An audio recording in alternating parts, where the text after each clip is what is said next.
আমরা তো কালকে একটা লম্বা জার্নি করে আসছি, এসে কালকে তো আমরা পুরোপুরিভাবে রেস্ট নিছি। তো আজকেও প্রথম আমরা ট্রেনিং সেশন করলাম। আপনার বাচ্চারা খুব চনমনে ছিল, খুব ভালো ট্রেনিং সেশন হয়েছে, ভালো করেছে বাচ্চা। আশা করি ছেলেরা যদি তাদের স্বাভাবিক খেলা খেলতে পারে, এখান থেকে আমরা ভালো একটা কিছু করেই যেতে পারবো ইনশাল্লাহ। আসসালামু আলাইকুম, আমার নাম আশিকুর রহমান, আমার পজিশন সেন্ট্রাল ডিফেন্ডার। আজকে আমরা ইন্ডিয়াতে প্রথম প্র্যাকটিস সেশন করলাম। একটা সুন্দর একটা ওয়েদার পেয়েছি, সবাই সুস্থ আছে আলহামদুলিল্লাহ।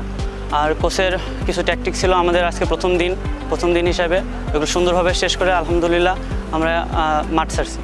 আর এই টুর্নামেন্টের লক্ষ্য আমরা আগামী 9 তারিখ মালদ্বীপের সাথে আমাদের প্রথম ম্যাচ ইনশাল্লাহ উইন করব, তারপরে day by day match win করে ইনশাল্লাহ ফাইনালে যাব।